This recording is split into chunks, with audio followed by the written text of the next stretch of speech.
Assalamualaikum warahmatullahi wabarakatuh.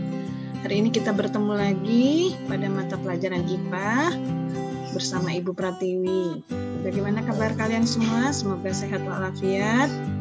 Di waktu pandemi ini semakin surut, kita semoga selalu diberi kesehatan. Amin, amin ya rabbal alamin. Sebelum kita mulai belajar, mari kita sama-sama berdoa menurut agama dan kepercayaan kita masing-masing. Untuk yang beragama Islam, mari kita membaca Basmalah. Bismillahirrahmanirrahim. Adapun hari ini pelajaran kita adalah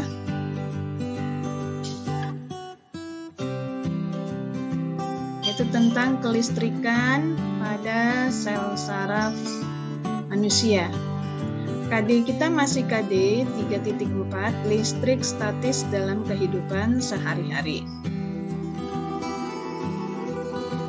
Indikator yang akan dicapai hari ini, kalian dapat mengidentifikasi bagian dari sel saraf, kemudian menjelaskan fungsi akson dan neurit, lalu menyebutkan zat kimia yang berfungsi menghantarkan langsang listrik, dan yang terakhir adalah menjelaskan tentang prinsip kelistrikan pada saraf manusia. Baik, kita mulai. Nah, ini adalah gambar sel saraf manusia ya. Sel saraf kita ini satu buah. Biasanya sambung menyambung membentuk rantai bahkan jaringan. Nah, sel saraf ini bagian-bagiannya adalah sebagai berikut. Yang biru ini adalah inti sel atau yang biasa kita sebut nukleus ya. Kemudian yang hijau ini adalah badan selnya. Lalu di bagian ujungnya ada tonjolan-tonjolan dari sitoplasma badan sel yang dinamakan dendrit kalau tonjolannya pendek. Namun ada tonjolan yang panjang sekali dan jumlahnya cuma sedikit, itu dinamakan akson atau neurit. Akson ada yang diselubungi oleh selubung mielin, itu dinamakan sel squam. Ya, yang merah-merah ini adalah selubung mielin. Sedangkan ada bagian yang tidak diselubungi, namanya nodus Renvier. Lalu bagian-bagian yang ada di ujung-ujung akson ini dinamakan ujung sinaptik atau sinapsis ya. Kita lanjutkan berikutnya. Nah, fungsi bagian sel saraf. Kita mulai dari dendrit. Penonjolan badan sel yang bercabang-cabang dan berbentuk seperti cabang pohon, fungsi menerima impuls dari sel lain dan meneruskannya ke badan sel. Jadi dari sel yang lain masuk ke badan selnya. Sedangkan badan sel sendiri di dalamnya terdapat inti sel yang dikelilingi oleh sitoplasma. Sitoplasma mengandung organel sel seperti mitokondria, ribosom, badan Golgi, retikulum endoplasma. Khusus sel saraf memiliki yang disebut dengan badan nisel, badan nisel, di mana fungsi badan sel meneruskan impuls dari dendrit ke akson. Nah, sekarang ini akson. Akson merupakan penonjolan badan sel berbentuk panjang dan silindris. Kalau tadi pendek, sekarang panjang. Setiap satu sel saraf hanya memiliki satu akson. Ujung akhir akson disebut dengan terminal akson. Nah, terminal ini memiliki beberapa percabangan dan berbonggol. Pada bonggol inilah yang akan dilepaskan neurotransmitter dan disebut sebagai bonggol sinaptik atau sinapsis ya. Meneruskan impuls dari badan sel saraf ke saraf yang lain atau sel otot atau sel kelenjar ya. Itulah akson. Selanjutnya mielin. Apa mielin? Mielin itu selubung atau selimut lemak yang berlapis-lapis dihasilkan oleh sel sekuan. Lapisan lemak mielin sulit ditembus oleh ion-ion yang keluar dan masuk membran sel saraf pada bagian akson. Nah, gunanya ini adalah mempercepat impuls saraf dengan membantu terjadinya loncatan muatan.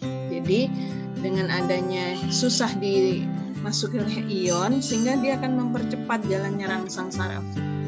Nodus Renvier adalah daerah akson yang terbuka yang tidak diselubung mielin, tempat terjadinya tarik-menarik muatan listrik di membran sel saraf. Sedangkan sinapsis adalah tempat terjadinya komunikasi antara sel saraf satu dengan yang lain. Sel saraf dengan sel otot atau sel dan sel kelenjar menggunakan neurotransmitter, ya. Jadi di sinapsis inilah terjadi transfer rangsang atau impuls saraf, yaitu menggunakan cairan neurotransmitter. Berikutnya kita lihat ini adalah biolistrik, ya. Biolistrik atau tentang aliran impuls pada tubuh manusia. Kelistrikan pada tubuh manusia hanya berkaitan dengan komposisi ion yang terdapat dalam tubuh. Jadi bukan seperti ada aliran listrik dalam kabel seperti di rumah kita, nggak seperti itu. Ya, di sini sel sarafnya mengantarkan impuls karena terjadi pertukaran ion di dalam dan di luar membran sel saraf, ya. Pertukaran ion tidak dapat terjadi begitu saja tanpa adanya rangsangan.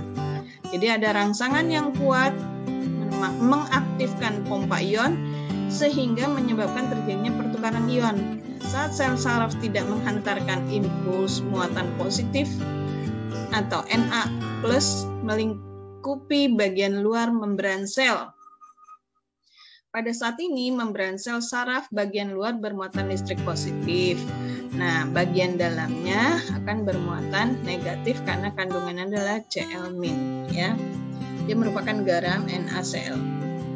Selanjutnya, impuls listrik pada manusia. Bagaimana jalannya impuls? Di sini adalah tadi kita tahu ini badan sel, ini dendrit, kemudian ini adalah akson, lalu ini sinapsis. Saat neurotransmitter dilepaskan dari sel saraf yang lain, sel saraf lain ketemu dengan dendrit, impuls rangsang yang akan diteruskan ke sel saraf berikutnya, neurotransmitter mengakibatkan muatan positif Na+ masuk ke dalam sel saraf. Nih, masuk ke sini. Kemudian saat muatan positif Na+ masuk ke dalam sel saraf melewati membran sel, rangsangan listrik mengalir ke ujung akhir sel saraf. Ini terus ngalir. Dari sini masuk, ngalir sampai menuju ke sinaptis. Nah, saat rangsangan telah mencapai ujung sel saraf, neurotransmitter akan dilepaskan kembali menuju sel saraf yang lain atau sel tujuan, ya. Kalau ini dari sel luar ke dalam, kalau ini dari akson keluar sel, ya. Mari kita lanjutkan. Nah, gerakan impuls pada akson tidak bermielin atas dan akson bermielin bagian bawah. Setiap sel saraf memiliki satu akson yang mendukung terjadinya perambatan atau hantaran arus listrik. Selain akson, penghantaran listrik lain di dalam tubuh makhluk hidup adalah cairan tubuh. Cairan tubuh dapat berupa darah, cairan jaringan, dan sitosol yang terdapat dalam sitoplasma sel. Pada sel saraf juga terdapat dalam sitoplasma sel. Pada sel saraf juga terdapat isolator listrik, yaitu selubung mielin pada akson, isolator, penghambat. Pada akson tidak berselubung mielin, hantaran arus listrik dapat terjadi sepanjang akson. Pada akson berselubung mielin, beda potensial terjadi di daerah akson yang tidak diselubungi mielin atau di daerah yang disebut nodus Renvier. Tarik-menarik muatan listrik terjadi di nodus Renvier 1 dan seterusnya, sehingga kecepatannya menjadi sangat cepat impuls saraf tersebut jika melewati nodus Renvier dibandingkan melalui mielin, karena mielin itu bersifat sebagai isolator. Demikianlah cara penghantaran impuls saraf pada manusia. Nah, kali ini kita akan melihat beberapa hewan-hewan penghasil listrik, ya. Kita mulai yang pertama di sini adalah ikan belalai gajah. Ikan belalai gajah ini ternyata memiliki mulut yang panjang menyerupai bentuk belalai. Nah, yang disusun oleh ribuan sel elektroplugs pada bagian ekor mampu menghasilkan listrik statis bertegangan tinggi.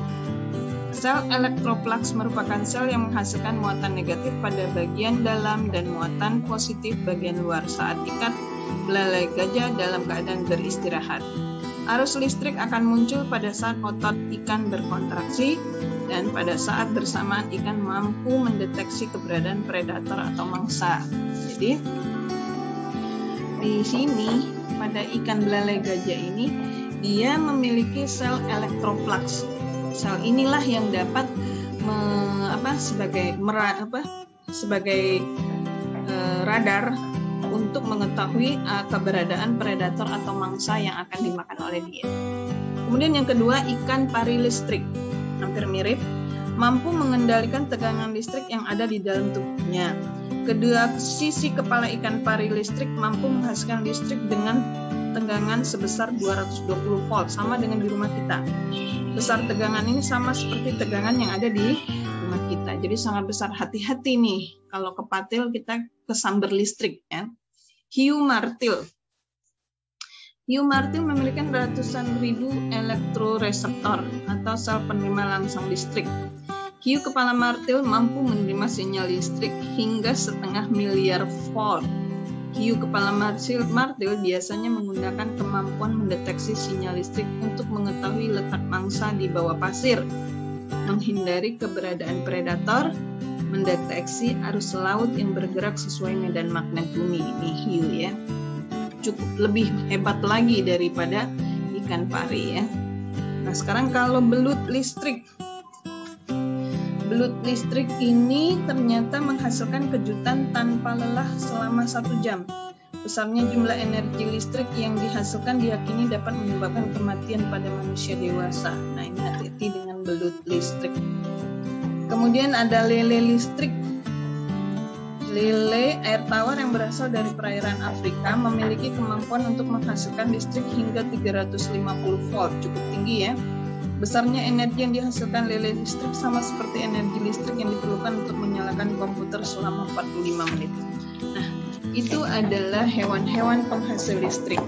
Jadi ternyata listrik tidak hanya terjadi pada kehidupan kita sehari-hari di rangkaian listrik melalui kabel, namun terjadi di dalam tubuh kita sendiri, yaitu yang dinamakan dengan sistem saraf kita, ya, kerjanya seperti aliran listrik. Kemudian juga terjadi pada hewan-hewan tertentu menghasilkan listrik yang cukup besar. Demikianlah pertemuan kita hari ini. Semoga bermanfaat, bermakna, dan menyenangkan. Ibu harap kalian bisa menyelesaikan tugasnya tepat waktu. Berikut ini akan Ibu sampaikan tugasnya pada Google Form yang Ibu letakkan di dalam Google Classroom. Silakan menyelesaikan tugas, selamat bekerja, dan selamat belajar. Wassalamualaikum warahmatullahi wabarakatuh.